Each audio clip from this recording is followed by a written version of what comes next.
Galondi segati ebe tenya welila fala kachideme. Tenya welila galondi segati ebe tenya welila fala kachideme. Tenya welila galondi segati ebe tenya welila fala kachideme. Tenya welila namara shikolomba uyo tenya welila fala kachideme. Tenya welila saraka jubu bomuri tenya welila fala kachideme. Nebo tenya welila dabali jubu kemuri tenya welila fala kachideme. أعوذ بالله السميع العليم من شر الشيطان اللعين الرجيم. بسم الله الرحمن الرحيم. الحمد لله عدد نعمه وإفضاله، ثم الصلاة والسلام على منبع العلم وينبوع العالمين وآله وصحبه أجمعين. سلام من الله ورحمة من لدنه وبركات. أم بالمان شريف لا تفي لكي بغاو ماليكو نواني ماليكو كان أنا فولينا نغوالي نيمان دومبي أو كلينينا بلا جليني أو كان يمدالكو نيمانا بواجولو كيني كان أم ببادلا بوكاو فينو بالي lati konana jamiyatu ata al-islami no yetijani jakuluba mimbi anga mali konana lada do sanwosa ubi Sheikh Ahmad Tijani radiyallahu anhu nale waljubai aleka waliyuya jalaba soroli nabi fuma kutbani al-uzma sanwosa ubi kena basigi ko keni sodia donye ko ke alabarikada donye ani duwudo kanyeshi anga jamanamba ode hokumu konana nyineta kabe dimashidoma Novembre kalo tile 5 kene ngula wasalendo nanga karamogo baw chamanye ananga jamana famaw wa kene yere nunduna ni Qur'ane sanmay kalani anga je anga nyamada o sorolum fe min rabbil alamin am yaquluna iftarahu qul fatu bi suratin mislihi wad'u man istata'tum min الله إن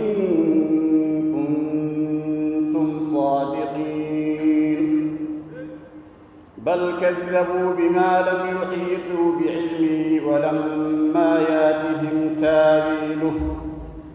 كذلك كذب الذين من قبلهم فانظر كيف كان عاقبة الظالمين ومنهم من يؤمن به ومنهم من لا يؤمن به وربك أعلم بالمفسدين وإن كذبوك فقل لي عملي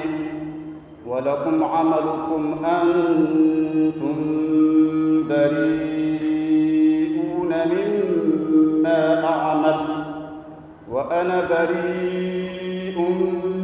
مما تعملون ومنهم من يستمعون إليك أفأنت تسمع الصم ولو كانوا لا يعقلون kofe masor lagadi ankara mogoma Sheikh Mohammed Tihami Haidara ale bora ka kuma Sufia nafa ani joro mimbala islamere kan nyana maya konnana anga nyamada o sorole umfe niye anga dine kitabu bilibili ba folo takalaje Qur'an ko fe no e Bukhari ala ka ciba sallallahu alaihi wasallam abi haditha do riwaya hadisa kelendo sahaba kelende hadisa riwaya jamakulu ya minafi حديث البخاري رواية في كتاب الإيمان مسلم رواية في كتاب الإيمان صحيح 40 النووي رواية في الرقم الثاني وحديثي سيدنا عمر بن رضي الله تعالى عنه كدو دلا كلو سيليتو على كتبافي صلى الله عليه وسلم كو تشيرو تامنا غدوكا كو أجين أكا فيني جيلي روباس akuzigi fini ru kirikiri iti aye ka fo ka bora voyage la ka duguluka wa mati jamana mi bado hadisan kudala ka janko sobe ko fa tara sigi alaka ciba ki rafe sallallahu alaihi wa alihi wa sallama kwa ya abulu fladda ayre kumire kuruka ka kumire kuru flasangani alaka ciba tay sallallahu alaihi wa sallama kwa ya alaka ciba ni nga sallallahu alaihi wa sallama ko ya muhammad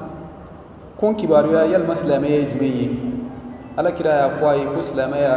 كشيرة كفو مشتيني على تي ka shu ka sali ala ka ciba wo josin duru fo ay ko mo ka jam ko ay ala ka ciba ni ngatu ni sallallahu alaihi wasallam ko yal mal limaniya e jumai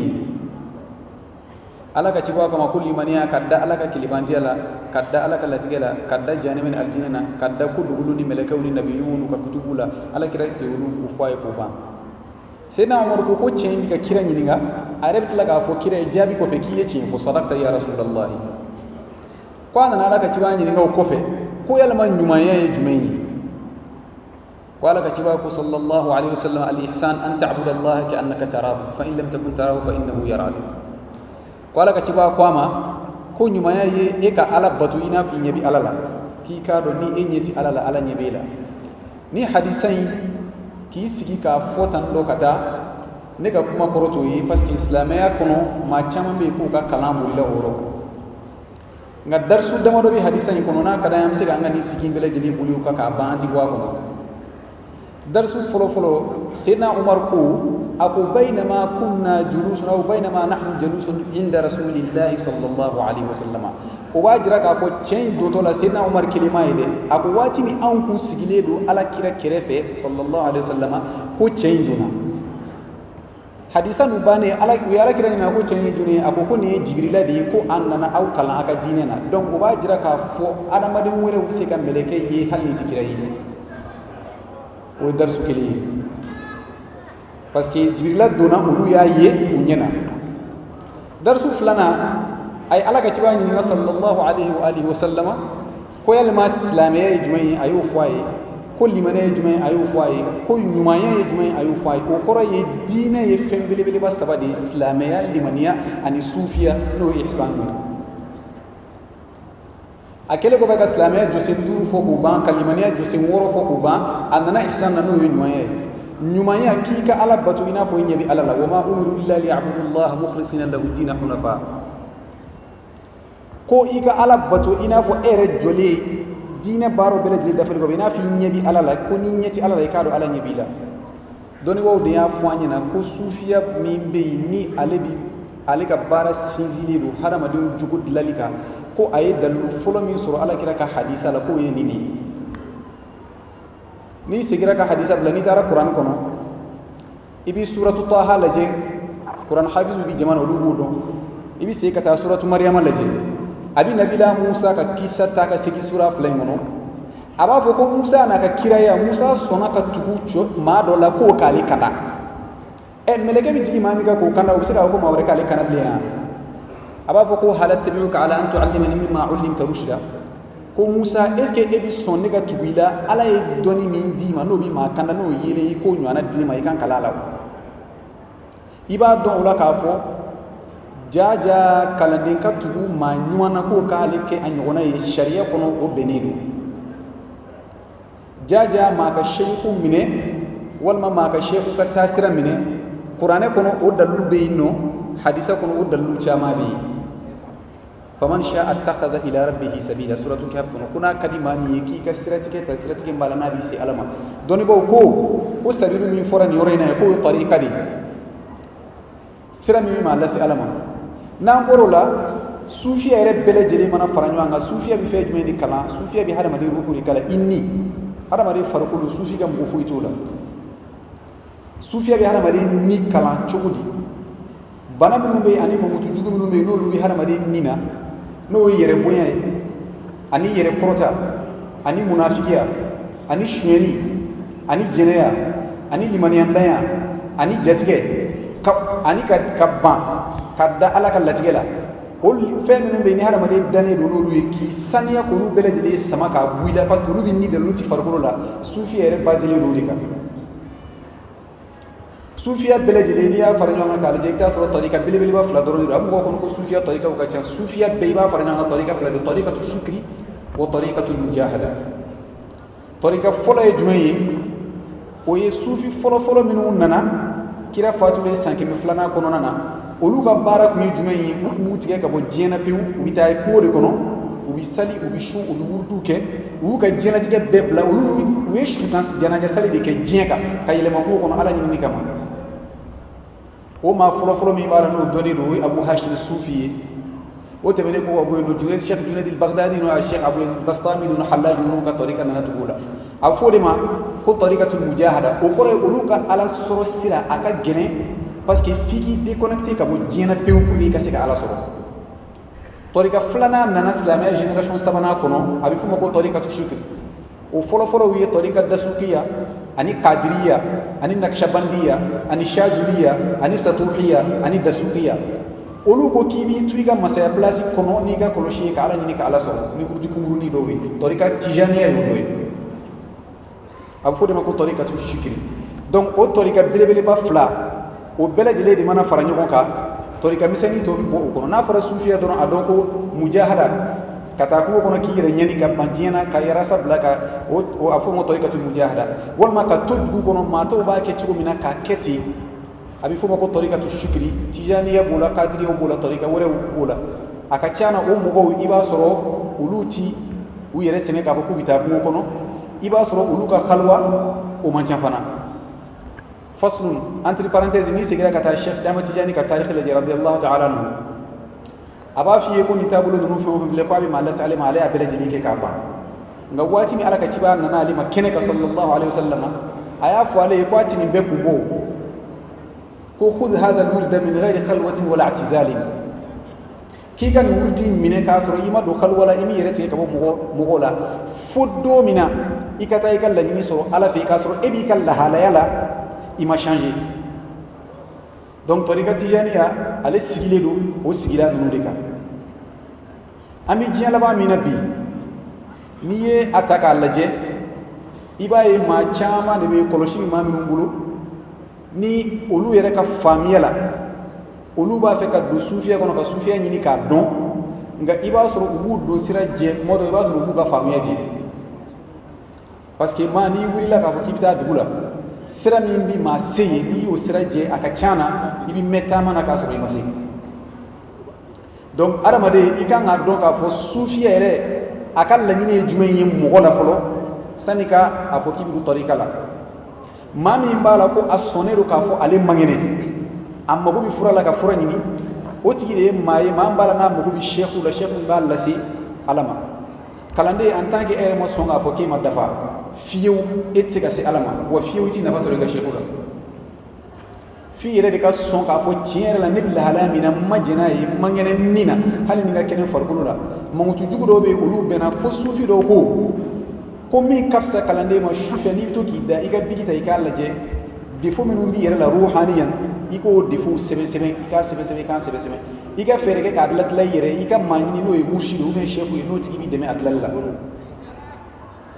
ode kakan kalande bele jeli ko ke a tiere la ne ko ninga bonyere bolonya jetine a tiere la ne ko ni abina fo jien kat ni fo ga damatime a tiere la ne ko ni korotani yere boya ko ni ko bawdi kat ni mawo ma ni yere sona ka fo o ni mamuti menena amai adon ka fo ke se ke alamai parce que banabato ni ma son ki ga banagira docteur ci ka fo o sheikhu min ibda gerola no sufi karam goy wal ma o muqaddam o joni go ko a sheikhu man mata wala yadhhab ila al akhirah ko sheikhu de maye ma min fatura nga mata la harfulo man mata wala yadhhab ila al akhirah o koray harmadiyan fenwo fembi mangutu fenwo fembi no e hadamade mangutu ko hadamade ni bagan jele nula alo mangutu nunu bela jele fa ka bampew fa to tura ala ka cibano ro ala sallallahu alaihi wasallam o koro di jugo kolo minu mubare la jugo kolo nun ayolu bela jele ko banka sanya ka fini ko ka je ka ke pas donc 600 ko ni ale kera ala mai mami mbala no sela o joroma o ma kalté de seka ke cheikhu ni ma wara mine ki ke ayre nyanayi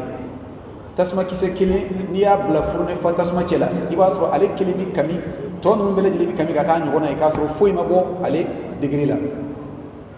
o de cheikhu o temene ko fe tarika kile kono par exemple anga tijaniya ta niya ta ka leje ibita so tijaniya fana kono masharibu ba kono iba soro do be ulu kan tarika noro ministra o Sheikh Ibrahim Niassi do tay Sheikh na rahimahullah wi do tay Sheikh Umar wi aka cham muqaddamu ka cham ko so masharibu ka cham Sheikh yani ko radiyallahu ta'ala ko jiya labana ko alabina chewdali ma ka tarika kono minu selidu ko k'olu bɛɛ lajɛlen bɛ n'u ka taabolo créer min bɛ maa lase ala ma tijaniya kɔnɔ k'a sɔrɔ lazimu wazifa ma falen a bɛɛ lajɛlen fana ka masabu a bɛɛ lajɛlen bɛ ka ji bɔn yɔrɔ o ye ala ka ciba ye sallallahu alaihi wa sallam nka o masaribu ninnu est ce que olu bɛ différence créer tijaniya kalandenw ni ɲɔgɔn cɛ wa k'a fɔ ne ye ɲasi ye ne ye tan kelen ne ye hamadisi ye ne ye nin ne ye umari ye est ce que o bɛ différence créer tijaniya ni ɲɔgɔn cɛ la parce que shakhtiyani ko a ko ana rajuluha min qafin ila qafin ko tijaniya bɛɛ cɛ kelen de b'a la o ye ale ye k'a daminɛ kafu kulu la o kɔrɔ ye diɲɛ kun fɔ a kun cɛ fila tɛ tijaniya kɔnɔ tijaniya bɛɛ sɛkuya o chaise ye kelen ye shakhtiyani sigira ka maa wɛrɛ t'o kan bilen khalifaw b'an bolo mukaddamu b'an bolo i bɛ se k'i ka sɛku wele walima i ka mukaddamu wele sɛk bonya kama nka sɛku i ma siya ka martaba yɛrɛ o ye shakhtiyani ta ye tariqa tijaniya kɔnɔ ani maa si ma jɛ o la o tɛmɛnen kɔfɛ sufiya n'o ye ka hadamaden jugukolon sama ka bɔ i la k'i ko k'i jɛ k'i kɛ maa ɲuman ye yalima diɲɛ laban mɔgɔw mago b'o la bi wa anw minnu bɛ yen n'o ye diɲɛ laban mɔgɔw ye parce que an bɛ k'a fɔ fɔlɔ Junedi Bagdadi caman ninnu tile télé tun tɛ yen avion tun tɛ yen micro tun tɛ yen téléphone tun tɛ yen technologie tun tɛ yen chaîne ninnu tun tɛ yen internet tun tɛ yen foyi tun tɛ yen o waati temps tun bɛ hadamaden bolo i bɛ ala ɲini i bɛ ala sɔrɔ k'a sɔrɔ i ma sɛgɛn i ma degun i ma foyi anw bɛ diɲɛ laban min na bi diɲɛlatigɛ la kow cayara hadamadenw ka ciw cayara mɔgɔw magow cayara dugukolo fana bɛ ka kuru mɔgɔw la yalima anw diɲɛ laban mɔgɔw mago bi sufiya la wa o ɲininkali jaabi ye min ye maa yɛrɛ minnu bɛ yen n'olu kan ka u cɛsiri ala ɲini na o ye nin diɲɛ laban mɔgɔw de ye parce que ala ka danni kɔnɔ maa minnu bɛ yen n'u déconnecté don k'u tigɛlen don ka bɔ ala la o ye génération 21 de ye ka taa nka ala kira ko hadisa la sallallahu alaihi wa sallama a ko hɛrɛ b'ale la hɛrɛ b'ale ma n'o na ko fo ka taa se alikiyama jɔ don ma ko alkhairu fiye wa fi ummati hatta sa'a ka da mun kan n'i ye an ka diɲɛlatigɛ taabolo ta k'a lajɛ bi i b'a sɔrɔ ni e y'i da sɔgɔma ni kununna n'i y'i tɛgɛ sama ka bɔ i ka birifini duguma i tɛ ala ɲini i tɛ dugawu kalan i bɛ fɛn fɔlɔ min ɲini i b'i ka telefɔni de sama ka bɔ fɔlɔ k'o lajɛ i b'i ka whatsapp bila a la k'a lajɛ message minnu nana ala ka waati tɛ yen bilen n'i bɔra o kɔnɔ i bɛ sanji ta i bɛna fajiri garaba sali ni programme b'i bolo ka taa sport kɛ i b'i bolo ka taa o la ala ka temps t'i bolo bilen saatu rabbi ten n'i tilal'o la i kan ka téléjournal suit i b'i bolo ka na i bɛn'o kɛ n'i tilal'o la rendez-vous dɔ b'i bolo i bɛ taa o la o bɛn midi ma o b'a sɔrɔ farikolo sɛgɛnna i épuisé la i bɛna dɔrɔn hami kelen min b'i la k'i da ka sunɔgɔ i bɛ kunu ka bɔ sunɔgɔ la dɔrɔn i bɛ tila ka internet la information minnu bɛ yen i bɛ tila o la dɔrɔn i bɛ dumuni kɛ i bɛ fɛn tɔw la suite la i bɛ t'o la information c'est ainsi de suite anw bɛ ka 24 heures véhicule bi actuellement nin waati in na tan de maa yɛrɛ min bɛ yen nɔ ko ala ka waati b'u bolo à 100% bi a ka dɔgɔ donc maa minnu b'a la k'olu kan k'u ɲɛsin ala yɛrɛ ma ka sufiya ɲɛɲini k'a ɲɛdɔn n'o ye spiritualité ye bana min b'i farikolo la k'a sama k'a bɔ n'o ye ala dɔnbaliya ye ani ka miiri ala la ka miiri lahara la ka miiri jogojugu la k'olu sama ka bɔ i la k'i kɛ i n'a fɔ ala kira y'a ka sabaw lamɔ cogo min maa min kan ka kɛ ten o ye anw mɔgɔw de ye bi nin diɲɛ laban in na o de kama Sheikh Sayani radiyallahu ta'ala anhu a ko ale ka nin wurudi ko a fatuko walima ko a sunuku kama lase ala ma n'a ye ko a bɛ cun a tigi ka généralement de parce que ko ale ka taabolo ye ko masakɛ b'a la wa fanda b'a la nka o kuma Sheikh Muhammadu Hafiz Misiri de y'o fɔ o kɔrɔ ye di ko maa bɛɛ lajɛlen bɛ tɔrika la mais bɛɛ b'i ka baara la i bɛ tijaniya kalanden dɔ sɔrɔ martabatigi don maa ɲuman don nka i b'a sɔrɔ a bɛ biro de kɔnɔ i bɛ se ka tɔrika maa wɛrɛ sɔrɔ i b'a sɔrɔ maa ɲuman don i b'a sɔrɔ alimami don i bɛ dɔ wɛrɛ sɔrɔ i b'a sɔrɔ maa ɲuman don i b'a sɔrɔ faama don siratigɛ dɔ fɛ i bɛ dɔ wɛrɛ sɔrɔ i b'a sɔrɔ maa ɲuman don i b'a sɔrɔ commerçant don ko kullu dhi hirfatin fi hirfatihi tijaniya kɔnɔ a ti maa bali i ka baara la baarakɛla bɛɛ lajɛlen b'i ka baara la wa a bɛɛ lajɛlen b'i jɔyɔrɔ sɔrɔ ka se ala ma k'a sɔrɔ i ma degun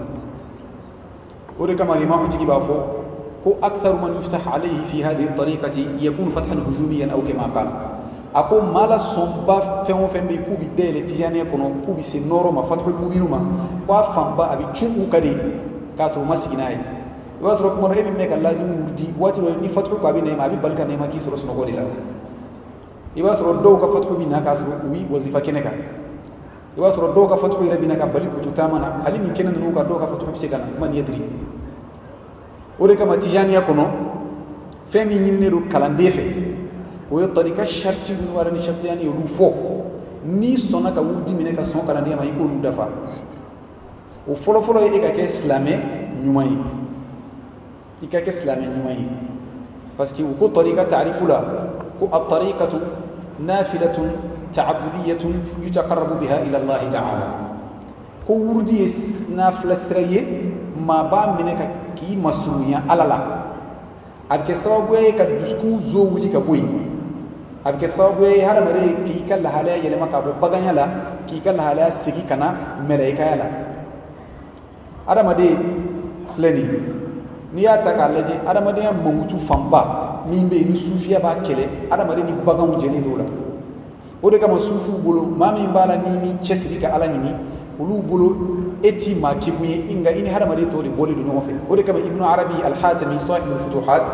aleko ko ni mama ke arifuye ko kana ki kono ko adamade do ko bagan mo be nyaado seulement kawsanu yedo no hakidi la bagan mi so ko abisno ko baga mi dumuni ke abi dumuni ke baga mi dimi abi dimi baga mi kashi abi kashi fargolo baga na fargolo bala difference fitini mun nanje o yakli ya bana donc mangutu no be no be hara ke sabu ka hara mari yele ki bla me ke ko martaba la o mangutu ko de tasawuf yo de sufiya afori mako sufiya donc hara mari hakima de mai mami sona ka fo ko lebu ko bi alala le ko mun bala ko sika do ale ni alache katla ka wuli ka sheikh segere sheikh mi bala no ke sababu ye ka tege si alaka hadrakum subhanahu wa ta'ala otemelen ko fe an karamogo a sheikh Kawsehu Jakte ale fene boraka la selike an ga nyamada o sorolum fe الأولي والسر الأنجز الأكمل أين رحمة ربانيتي وبهجتي الاغتراءات المتكونة الأكوانية خذ بدائرة الكمال ويا خطة تاجي معازن الغلال سر الذات وترجمان الأسماء والصفات سيدنا ومولانا محمد المصطفى العدناني الفاتح لما أغلق والخاتم لما سبق ناصر الحق بالحق والهادي إلى صراطك المستقيم وعلى آله حق قدره ومقداره العظيم سبحان ربك رب العزة عما يصفون والسلام على المرسلين والحمد لله رب العالمين ورضي الله عن القطب المكتوم والبرزخ المختوم والختم المحمدي المعلوم بحر العلوم والفيودات نفس الولاية ختمها ومختومها سر الإلهية جله أن يصفى شمس الحقيقة حقه لن يعرف شيخي أبا العباس أحمد المصطفى ابن المصطفى ابن رسول الله قطب الوجود المقصد المعمول من أوتي السر المسونة ولو بدا خطر على جبل الهيراء يزول ورث الولاية كاملا عن كامل متسلسلا لمحمد صلى الله عليه وسلم وعن سائر خلفائه وهم مال سرهم من الإنس والجان ردا لا سقط بعده أبدا وبعد السلام عليكم معشر السادة الأعزاء السلام عليكم أيها أحباب رسول الله صلى الله عليه وسلم أنكر بشخصي أحمد جيان كامل على فاكم شيء شيطانات ورمى أبوك تعبدا وامتثالا لأمر الله شو حضر لنا كنكا ولوك النور ناجي شراكنا من جا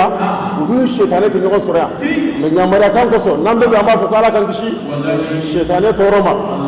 هرم مري شيطانين جينا شيطانات كودو أما فعلى مكان شيء تقولي الحمد لله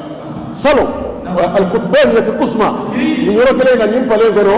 والله أنسبرا أني على كرام وديو كسبي أنا عند خليفة بو أنا عند المامي بو أنا على كسر بين غنو جرانا أنا أفضل دوين جابرا بسالفارا فكا كده ولي يبقى هذا مريء فيرى بي أمين هذا مريء يقول ومرة أخرى سترون عجبا أما على مكان شيء الحمد لله رب العالمين كعلا فوق على ولمن دون نفسك فوق با وإن تعودوا نعمة الله لا تحصوها من هيك كشخص يعني كلامي كشريفين مو قالوا والله ويكون جاري ورت ميسر صوت ميسر وهي على كركني صلى الله عليه وسلم ما سلك الطريقه ما يعبر فاق سوري على كرفي ما سلك الطريقه ما يعبر فيك على كربنا نوفي لو شريفين يا ما على مكان شيء وهي الحمد لله رب العالمين مسمي للإسكيا سكسي رحمة الله وإن تعودوا نعمة الله لا تؤسوها وما بكم من نعمة فمن الله أما على فوق على بركة كذا كما كنا نكما تقول كان يا مريا على تشيب ولا أنا أسكي كني أبيك الدنيا كني وصلنا الحمد لله شريفون كنيك شخصي ده ما تجاني أيه بارا من جاي فاس جمانا كنا شيء من التروفيه سيرا جمانا كنا ولو بكني كنا شيخ عمر فوتين نقولي ولو كسبه ولو بنلباه أشاما صاحب الفائدة التجارية الشيخ إبراهيم ياس الكولاهي وأكاد شباب شامان بها شباب الباب من يجرون على الكل ni ala ko dugu jebi abdul wadi sheikhana ahmad rahimahullah ni kenen ga kenen falambe ni ruka kalba ruka kalande un chamani la on ba fa ala makanche cheikh sid ahmed tiani ni to le ambe salmi go sisa pale ko namna ta bonjour li ala kram sallallahu alaihi wasallam on ne la bi namba fa ko sinu khalbi ka tamani dusko ne min yang dalala o cheikh ibrahim yasin parce que wolu kalande dusku ma ne sere bolo ni dusku ma soro kalande min bolo e ma ke kalande folo ne be ni mawde ma minnu be insha Allah afamu ambe ka kuma minnu fo ka tamani dusku ne ka ta tenen président Cheikh Janina ambe escale de face ça na escale de face ambe ta ko Cheikh Janina blaye ka ta ya ala krafi sallallahu alaihi wasallam ko bi bani kono tondo sorla ko jami'atu tijaniya li da'wati al-islamiyya kuyo dondo si ko wani mo dondo barka dondo ka ala barka da ka ala wani mo ko as-salatu fi alaka sallallahu alaihi wasallam man ala fuka ala barka da ambe jo babul muhammad yala alaka ka dala sallallahu alaihi wasallam o anjo be ko ka kuma al-qutbaniyatu al-usma parce que dobi ni ga ko khutba ko borani amba fi ka bora qur'ana ko أو أهل السنة والجماعة أما فين فوق بالكتاب والسنة على كتبودي على كرا كتبودي نبني السنة المحمد يدم صلى الله عليه وسلم من بعد جمعنا كنا مري كنا سامبكلي تنبكتو كتاب لا فوق كدال كتاب لا فوق كاي ركه بس من جمعنا عندنا نسوفيا مالي إسلامي أقولي بكتا سانتر أحمد بابا لا نبكا مين فوق إن هذا كوزين تفيو كاكو شيخ تجاني شو تمنيا بس من خادريات بالبلبو الشيخ عبد القادر الجيلاني كسبه جوية بارك التصوف نعم يقوم من بعد شباب ولا تمنع والله طريقة تجانات طريقة مين بطريقة ولا لبوش لا أما طريقة ولا لبوش عند طريقة ولا لبوش بس سيدا من جنگال طريقة أني فهمت فرق نقولها ني طريقة ولا بيمورا على كيل بسحابة ما على كيلو أرجينا كورونا أنت جابو كهرة مرشق تجاني كطريقة أني طريقة ولا تفرق نقولها مbe khadiriya mbe tijaniya di o te Cheikh sen ka gafe kono arifu flesleya arifu dew silen fleya kitabu minnu b'an bolo tijaniya kono kono y'an ka marajiw ye kosɛbɛ a dɔnbaw bɛ yan jawahirul maani kɔni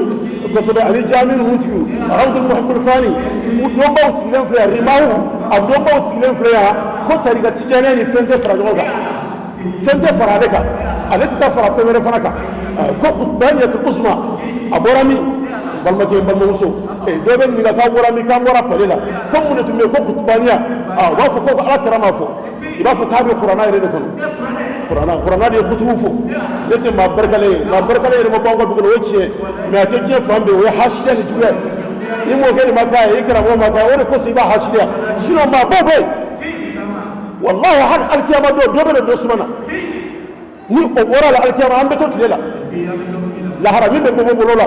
محمد رسول الله صلى الله عليه وسلم قرآن هذه أنكلا ومن يطع الله والرسول فأولئك مع الذين أنعم الله عليهم من النبيين والصديقين والشهداء والصالحين وحسن أولئك الرفيقة بك من فهمت سورة النساء التي أم بك من فهم بك بالكتاب والسنة كن ما من تقرأ على نكرا نوفي على نكرا أو ما فخرنا يفيتي أو دار أم السمة لفوا أم بافو إبافو أم بافو تقول منا التفسير لا يجوني مما من تقول على نكرا نوفي على نكرا على نما دي ما منهما الله أكبر ما نما يسلم في كنك من لا إله إلا الله محمد رسول الله صلى الله عليه وسلم من سنة ما بوي من سنة قرآن الله بارك على كجوه ما نما من النبيين على النبي موفو النبي موفو على تتري دوفو أنسلم في كنك هو الصديقين تشيتلو أبي فوق خدمه وقول الصديق الأكبر أبي فهم وقول خوص يرد ولا أتوقع كذا من على فقر نقول النبي ما باك من بام وقع عنيناني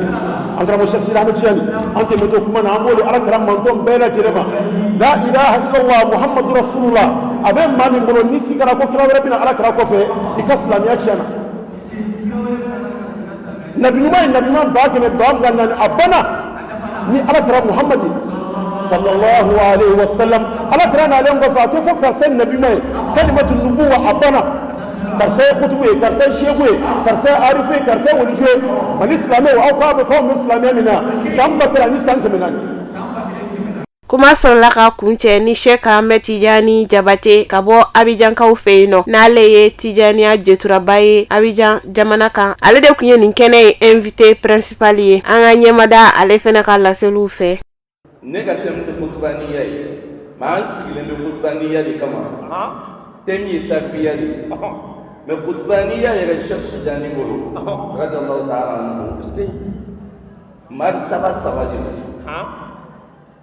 القطبانية العظمى الختمية والكتمية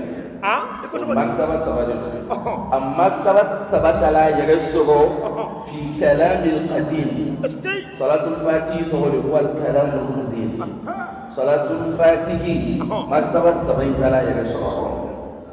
القطبانية العظمى بفهم حق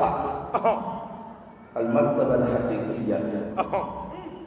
ختمية بفوق قدره وقدر رسول الله صلى الله عليه وسلم كتمية وبمقداره حق قدره ومقداره العظيم وقصو نيدال صلاة الفاتحة لا مونغو منانو صلاة الفاتحة كفصة صلاة البيت ويشهد يعني من جاء من نسيم محمد الغالي أقول من صلاة الفاتحة كفصة صلاة البيت إذا أوغاتو كفصة أوغاتو البيت أقول دي أشري قرآن بي أمينا دي ما لما سوى جيلي فواتي من مصطفى المختار صلى الله عليه وسلم صلاة الفاتحة أجيين نانينا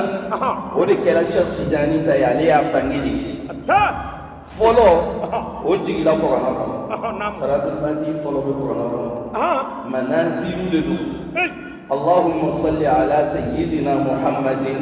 وإن الله وملائكته يصلون على النبي الفاتح لما أغلق إنا فتحنا لك فتحا مبينا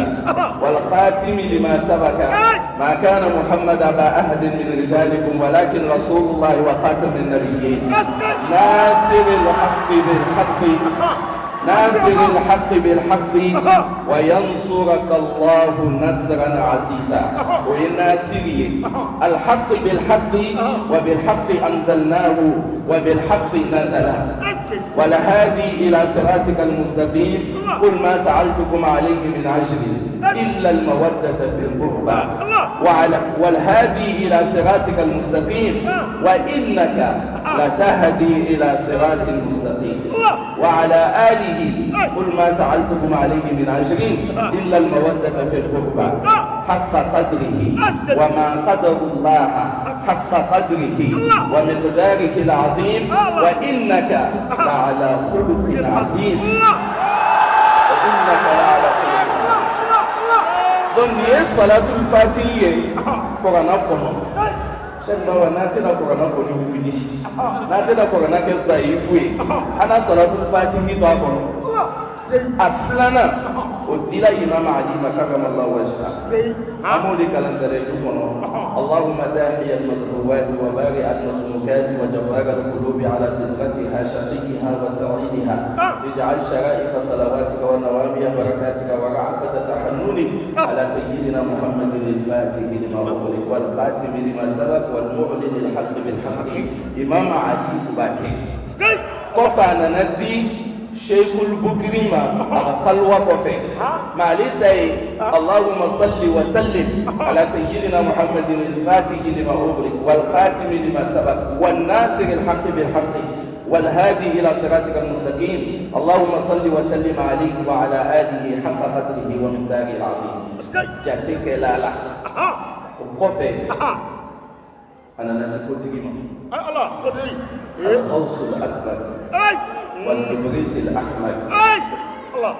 شيخ الناس وولي فاسد شيخ زمانه وزمان غيره فرد دهره ودهر غيره ابن رسول الله وسر رسول الله ونور رسول الله وعين رسول الله أبو العباس مولانا أحمد بن محمد التجاني صلاة الفاتح دلالما ما لديك صلاة الفاتح كي ظاهر يكاتي بما يباك جاتي تالا donc Qutbani al-Uzma Sid Malik Jallow Fosisa fil Muharrami Muharramut li folo au Maktabati Lama Arafa mais Qutbul A'zamu oni Qutbu to ka janjo na ina fo suni nyana maka janjo na chuko Qutbul A'zam Sharti jani ko Maktaba so khatmu ye joni Placido be Nabi Mayate Maga Waluya limiti dépassé mais Nabi Mate Sharti Jani be Fefe meke Nabi Munga Sokono Abaye Abaye Ababe Nayi kofle Walu damani ba kofe Ode Barzakui Bayna Nubuwa Wal Wilaya Sisa Sayyidul Wujudi akadoni mine laba ka kundo beta ka ti chekelema o kala Sharti Jani chiden kelingele be ku kana ka doni mine laba yele manchero kono na miyomi yala la ti che fonye fo chekele be ya ti Sharti Jani ma Allahu akbar khatmu yodi me mo sorola mu ka Qutbul A'zam yalla be yerma مغو سرولا موغا ختم الولاية لم يهوي يغمينا في العرب الحاتمي ومغو سرولا من كبكو يمي depuis Alpha Adam fokata tukulu miliki che masoro mi kwa le kutukul maktumi foteke ele kabako wal yusima so wal yusima seka foko anal kutubul maktum Sharti Jani kele de afa ko fe mo ma na fo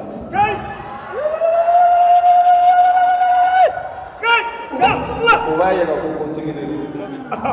wallahi maktumi oyangi ni ba ko roiti ako na meleketali yobo chinata yobo mati adama dema nabi nyumo ni chido o ka martaba go golo me min kelali na kunti Muhammadu kedente dan fensita do min kelai o so ismul azamu غيب السبب ببني القيامة كتوني السبب ببني القيامة رسولك بالتوسل كني أبا فعل ميدي بأسمائك بكل اسم هو لك سميت به نفسك أو أنزلته في كتابك أو علمته أحدا من خلقك أو استعصرت به في علم الغيب عندك ala isula zamu bi bolona be ka zaibo kononi dan fen citadon ala midilla no isula azami o yaibo kele yasalunaka an saa qul ilmuha inda rabbi al qiyamah bi jodoni o yaibo flanai ma sito doni ala kelende asabana annasu fi wadin wa ana fi wadin Sharti Jani ka Qutbul Maktum mindo o fenebe bange al-qiyamah mais dama ni besi le me femi kana na mawdu ko kono wati manja o itakbiya ibado ni kana dinta ni tien ismul azam bedan na itu ko wi tibeke nani ci la bishi nyon fo be wuli nyon fe na juhum may yutrat li asal adabi Allahu akbar o ba ke ka bom man mon ga daira wallahi me wirti min Sharti Jani ya dama nabi mabba ke me ba mu annani ci den ke me sabani kan saba abbe ci la adama den fando de hatta o yoro tumay al-qalb tɛmɛlen kɔfɛ an sɔrɔla k'an ka kuma galamanin cɛngu mɔgɔba welelen minnu sen sera kɛnɛ in kan an ka ɲɛmada olu ka sɔrɔlenw fɛ Allah kibaruya taara tɔcogo ma ni ye ni ɲɔgɔn kɛnɛ sigili siɲɛ 11 de ye an ka association fɛ. An ka association an bɛ Tijani ye mais an bɛ wele kɛ ka taa islam de ma. Ata Islam, c'est l'association des Tidianes pour l'appel à l'islam. Donc nin kɛnɛ an ka sheku an nɔnjuru minɛba ka se Ala ma.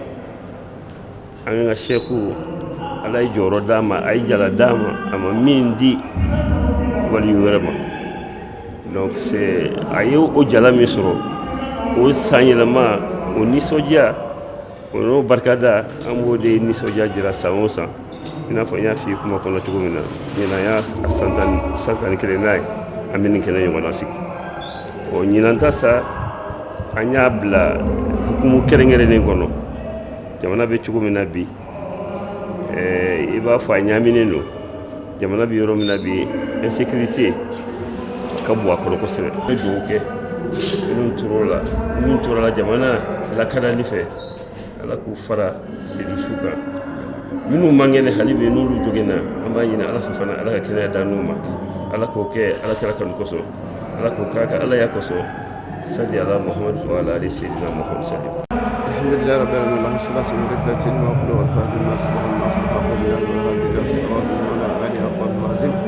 Assalamu alaikum wa rahmatullahi wa barakatuh ta'ala. Lakam basman, lakam kunaja, lakam muladama, lakam sallallahu alaihi ambe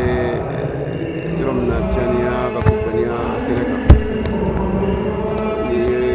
chania foto Islam yariko. Ni Islam yariko maliko iko malim bela jeleni. Kuna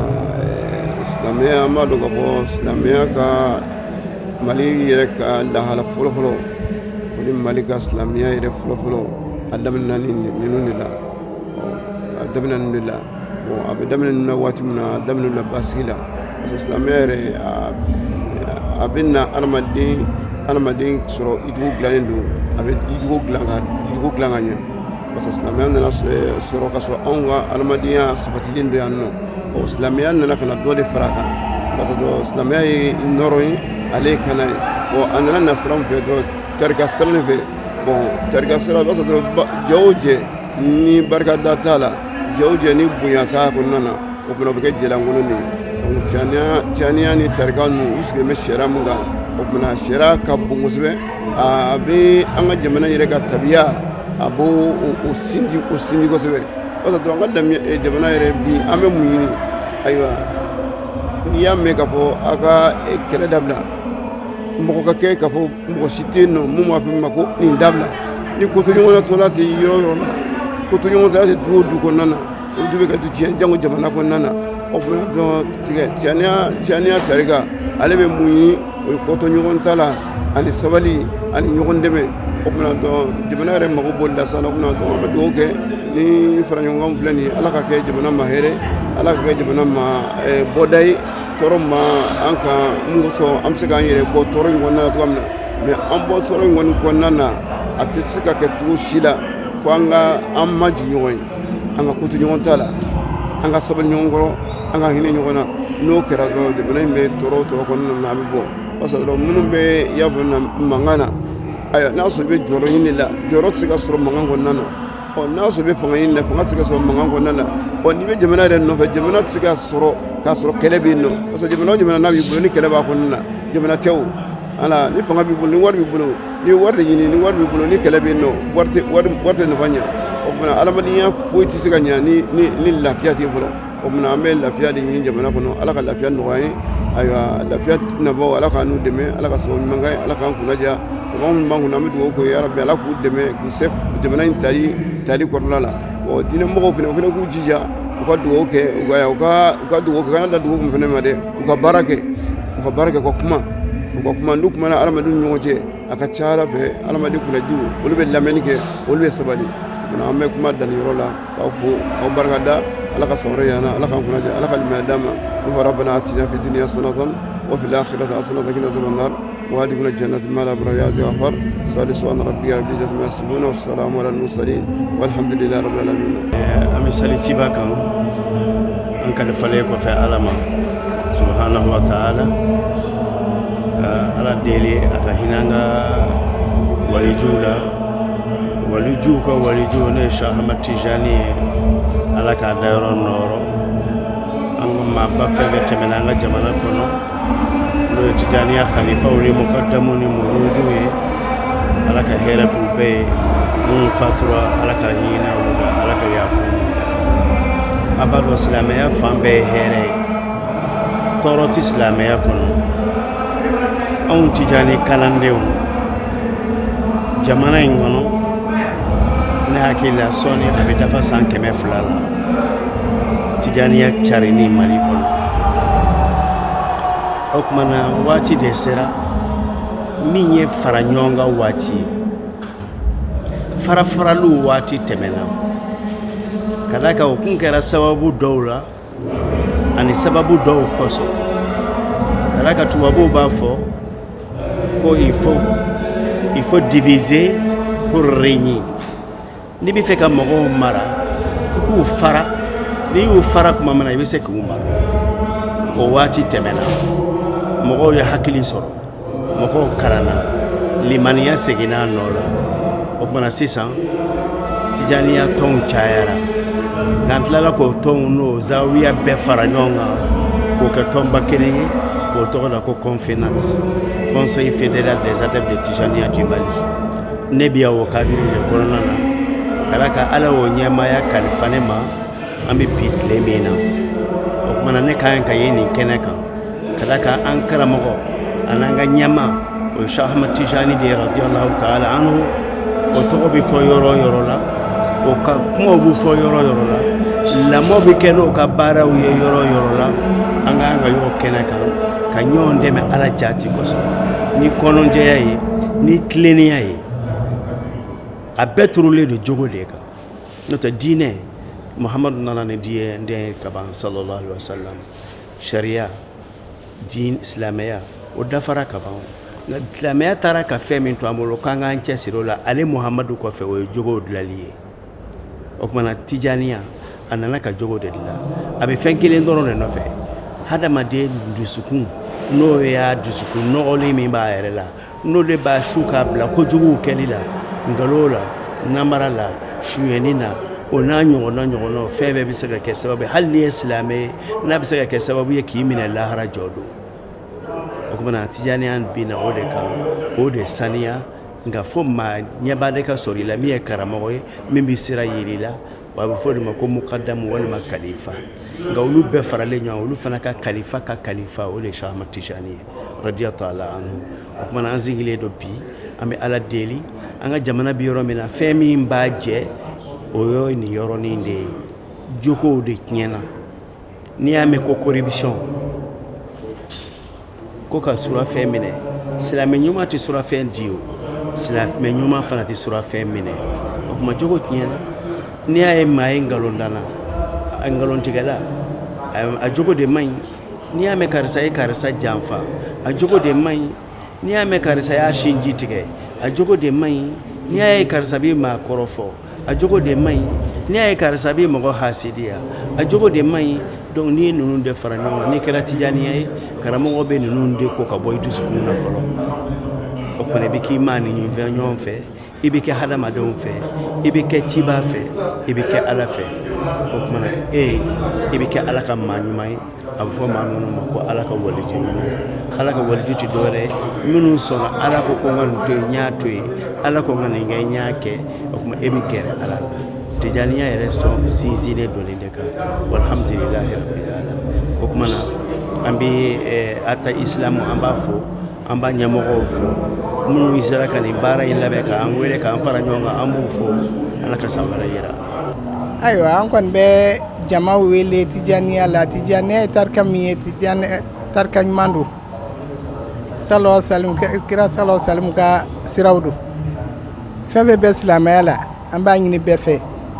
be ka Tijaniya siranyini aka sirany mandu an kon be jama wele anye kutubaniya min kan sisan an be ka duwaw de nyini kala deli jatan femnu banga du jamana kono kala deli ala ka wuli ka banka Tijaniya be min bolo Tijaniya ta min bolo an be ka jede ka duwaw ke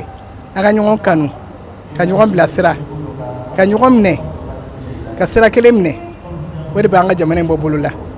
donc an bɛ ala deli de ala ka lafiya na jamana in kɔnɔ. kutubaniya ye Sheikh Ahmad Tidiane ka kutubaniya don an sigilen b'o kɛnɛ de kan bi an bɛ dugawu kɛ radiyallahu anhu ala k'an don ala hɔrɔman a rasulu kanu kɔsɔn salatul fatihi bonya n'a barika kɔsɔn. bi alhamdulilayi rabbil alamin baniya al azuma n'o de ye Sheikh Tidiane radiyallahu anhu a ka kutubu jala sɔrɔli don an filɛ k'o de ɲɛnamaya n'an b'o nisɔndiya kɛnɛ kan nin don in ye donba ye nin don in ye don hɔrɔmaba ye nin kɛnɛ in sigira jidi kɛnɛ don kunnadiya kɛnɛ don limaniya kɛnɛ don duwawu jaabi kɛnɛ don an ye kɛnɛ in sigi bi ka da ka jamana yɛrɛ bɛ lahalaya min na bi ka kɛnɛ in sigi ka ala wele ka jɛ k'an dusukun kɛ kelen ye k'an jigi jɛ ala la k'an jigi jɛ ɲɔgɔn na ya rabi ala ka an ka duwawu minɛ an ye jamana in bɛ kɔmanagan min kɔnɔ a n'a bɛ degun min kɔnɔ a bɛ se ka wuli ka bɔ a kɔnɔ cogo min o y'an tijanikɛnw ka laɲini ye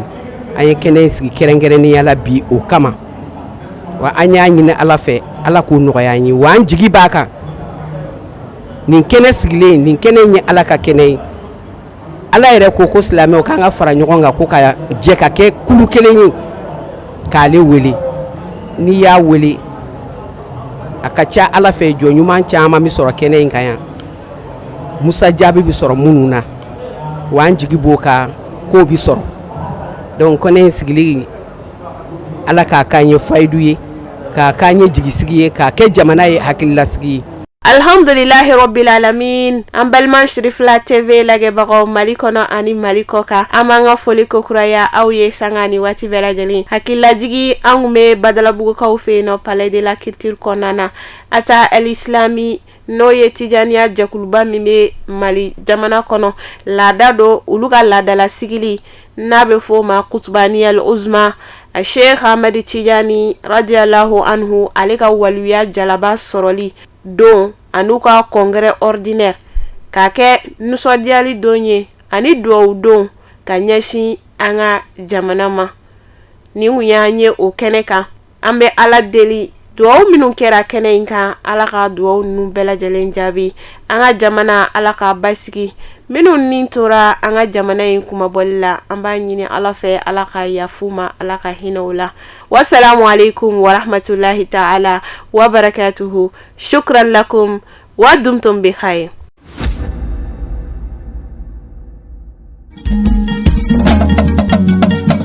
Tinya wilila hangalondi zega tiyebi tinya wilila fala ka chideme Tinya wilila hangalondi zega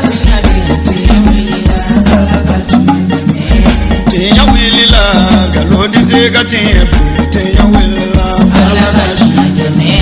tinya wilila namara shikolo mawe tinya wilila fala ka chideme tinya wilila saraka jubu bomori tinya wilila fala ka chideme nego tinya wilila dabali jubu kemori tinya wilila fala ka